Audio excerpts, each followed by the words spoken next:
You know that exact moment. You finally boot up an older classic from your backlog, and for the first few hours, it's absolute magic. You are locked in. In Darksiders, you're riding a high after surviving the brutal jailer and tearing down the colossal Tiamat. The game feels unstoppable, and then you hit that level. For Darksiders, it's the Hollows. The epic apocalyptic action screeches to a halt, and suddenly you're playing a clunky, tedious puzzle involving a rotating platform, a lot of swimming, and a subway car. The hype instantly dies, but today, we need to talk about why you shouldn't let these retro speed bumps trick you into uninstalling an otherwise what's considered a masterpiece.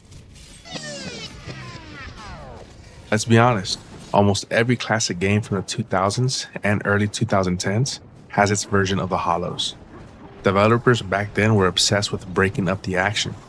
Visual games wanted to prove they could do Zelda-style environmental puzzles, but dragging a giant flatbed subcar onto a turntable to reach a climbing wall is a massive departure from the visceral, heavy hack and slash combat that made you fall in love with the game in the first place.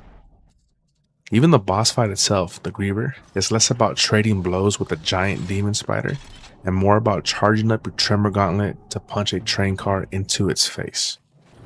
It feels clunky, it feels dated, and in that exact moment, your brain starts whispering, maybe this backlog game isn't as good as I remembered. Maybe I should just boot up something else. This is the ultimate danger zone of backlog gaming.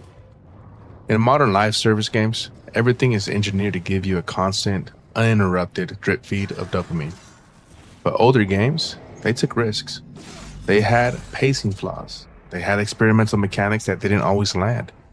If you give up the moment a game from 2010 forces a slow, mandatory gimmick on you, you're going to miss out on some of the greatest endings in video game history. Darksiders bounces back from the train puzzle slump with incredible weapons, epic horse riding combat, and one of the most badass, hype-inducing final cutscenes ever written.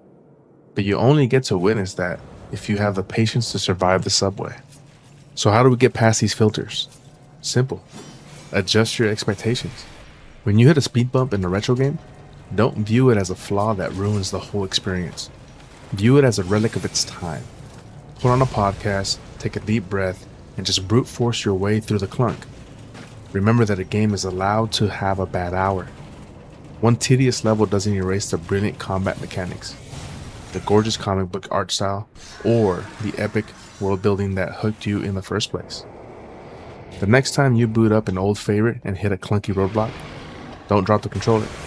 Push through the dust, clear the speed bump, and rescue your games from the graveyard. Let me know in the comments what is that one tedious level that almost made you quit your favorite game. For me, it's that water temple in Legend of Zelda.